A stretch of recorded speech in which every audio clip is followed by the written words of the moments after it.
As human beings, we need people who inspire us to be who we know we can truly be. Today, with us, we have Mr. Dinesh Aggarwal, who is one of the top leaders, talking about life, work, and what it takes to be a leader. A little information about the company.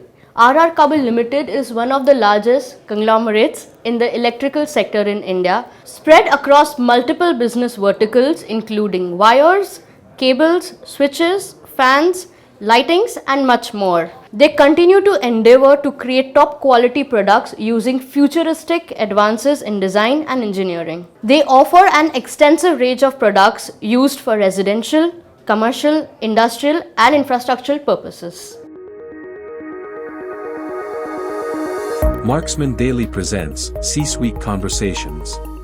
A warm welcome to Mr. Dinesh Aggarwal for being a part of the C-Suite conversation, and thank you so much for your time. Thank you, Sakshi. It's a pleasure being here in this conversation with you. I look forward to our interaction ahead. Sounds great. So, sir, for starters, I'd like to know how would you best describe yourself away from the buzz of the office? I guess people view me as a person with few words, but actually it's not true. I think it all really depends on the milieu, and I can be as open as anyone would expect it to be. But yeah, people would perhaps describe me as man of few words, committed. I think that's one word. I Whatever I take on, whether it's my personal life or anything outside the work, I put in my whole and make sure that it's done to my satisfaction. Yeah, I guess that's a person who is normally always smiling, though you may not want to. But I tend to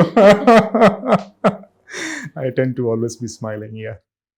Great. So, holding on to the word when you said committed, what drives you to work every day with the same motivation, the same smile that you want on your face? How does that happen every day? Yeah. So I think it's always giving us a sense of purpose. I think my whole journey of in my career has been establishing a sense of purpose for myself. Right. So post engineering, I was all set to go to the US. Right. So I had an admission, I had a scholarship, and the purpose then also was same, that I'll go study there, come back, and then be a part of India's growth. So that didn't happen. Unfortunately or fortunately, I ended up doing MBA because I got an admission to IIM Calcutta. And so there was a lot of peer pressure to stay back, which I did.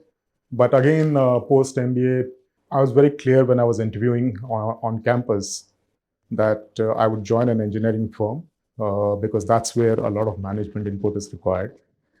And I ended up actually joining an engineering firm.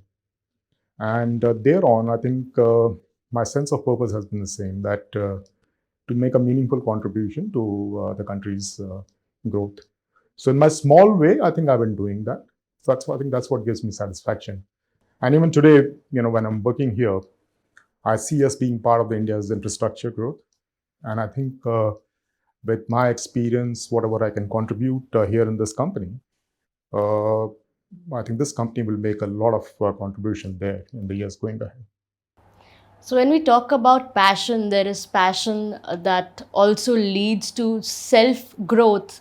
So, I'd like to ask you, what is it that you have for yourself as a plan, and the bucket list that you'd had for yourself, and what is it that you've tick marked? Something that you've already done, not what you plan to do in the near future.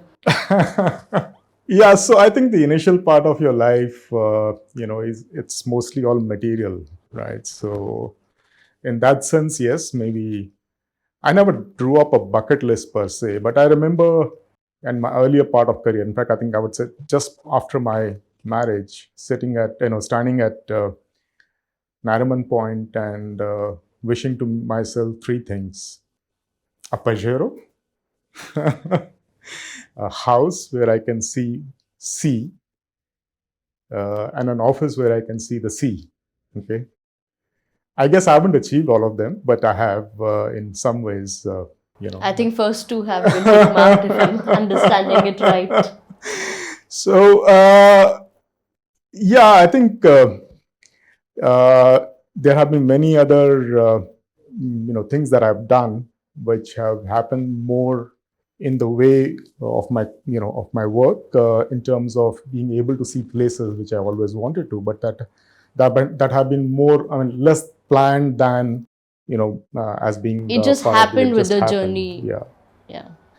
But yeah, so one thing is I love traveling, which I haven't. I mean, I've done substantial travel, but for work, right? So you understand, with work, you really don't get much of time to plan out for yourself. So I think there's lots more of places that have, let's say, in India as well.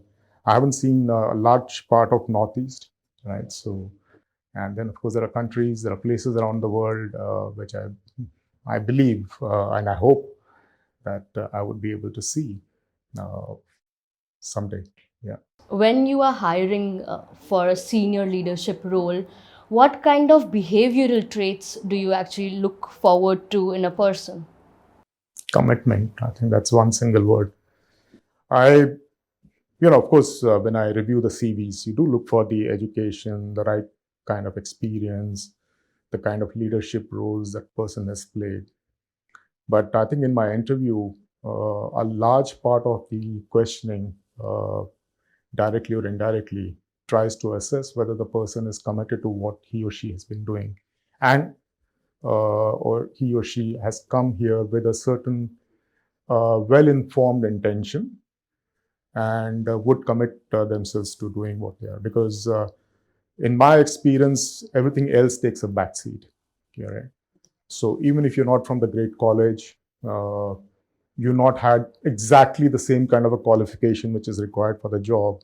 If you're committed, you can mold yourself up to it. And I've seen examples of that.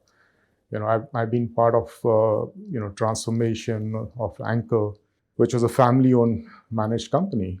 And I think there have been examples of people who are not very well qualified when Panasonic acquired them, but then they had that commitment in them, and they, over the period of time, they molded themselves. They learned consciously, and they are today occupying good positions in the company. So I think that's very important, and it's often said that the millennials or the Gen Z are not committed. I don't agree with that. I've seen very committed youngsters, right? And I think that's a great part of our country, because I've seen elsewhere in the world, including Japan, where youngsters, many times are directionless. I think our country still has youngsters, producing youngsters who are very driven, right? And here again, I like to sort of defy a belief that it's only the young people who come from middle class family or maybe lower class families who are more committed. It's across. It's across. So it's either you have youngsters who are very committed, then youngsters who are committed but to another field, and they can afford to do that because their generation, their parents have already worked. In terms of economic constraints, it's not there. The family is well taken care of. So they today have the leisure of pursuing an art, literature, journalism, which is good, because as a country grows, you also need those areas to grow as well. Or sports, right? You find children going into sports, pursuing it very seriously, which is a good thing. But then there are a set of youngsters who perhaps are directionless. That is because they're finding their passion, of what I understand. Considering I'm one of them, I think if there is passion, there will be commitment. And like you said, because of the peer pressure that you had gone through, you took up things that you wouldn't have if given an option. So I understand completely where you're coming from. So we've been talking about commitment quite a bit. What commitment exactly means to you? So commitment, it really means that you understood. In context of an organization, if it understood what the organization's goals are, the direction is. Once you've accepted that, right, then you give yourself completely into it, which means you don't do just what is defined black and white in terms of your objectives or KRAs or KPIs. You actually stretch beyond that many times, and surprise your superiors. And of course, you get rewarded, as well for that. I think that's equally important. So you need to recognize and reward people in a company who actually go beyond their closed boxed KRAs, KPIs, and have shown reflected very clearly that they understand the organizational direction, and they have made an extra effort towards that. So you're saying go an extra mile. Go an extra mile. I think that's Understood. So my last question to you. So for the viewers who are young millennial Gen Z who we've been talking about, what kind of tips or tricks, because tips don't work alone, nowadays we use tricks as well, so what kind of both do you suggest to them?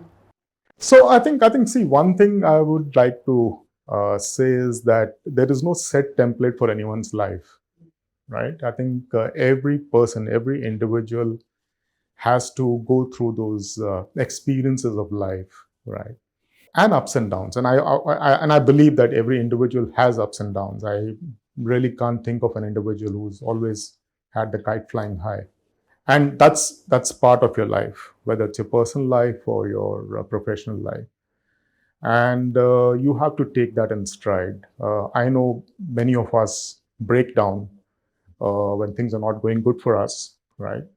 And it can be very, very, very challenging because, especially in career, if you've had a fall, maybe for no fault of yours, maybe the company just closed down because some of the promoters or the top management did something wrong for which you are penalized. That's not the end of life, right? Because one thing you have to understand is that, especially when it comes to India, right, for the next 3, 4, 5 decades, this country is going to grow, right? So you might have a bit of economic downs, but fundamentally, because of the per capita consumption, right, and the foundation which has already been built, this country is not going to go down. It's going to continue to grow. The consumption will keep increasing. The demand will keep increasing. And so more Yeah. opportunities. So for you, if there's a dip in some kind of a dip in the career, just take it in the stride.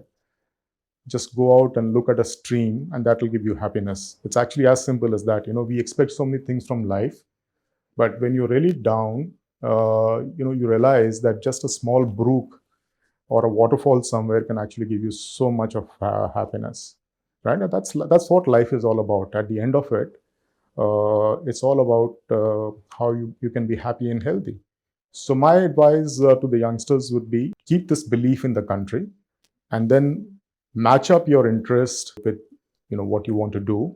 Then give entirely to that and find your way, and take guidance. You can always speak to people, take inspiration, take guidance, course correction, but don't think that your life is going to be a photocopy or a copybook of those people. You have to create your own template. Very motivating. I think it's come from the heart. And I'm sure everybody listening, viewing this, understands that there is growth and there's opportunity. So, live life the way you can and enjoy the small joys like the waterfall. Thank you so much, Mr. Agarwal. Thank you, Sakshi. Pleasure interacting with you. Likewise. So this was our conversation with Mr. Dinesh Aggarwal, who spoke about leadership, commitment and enthusiasm. I hope it is contagious for all of you watching this. I look forward to many more interviews. Thank you.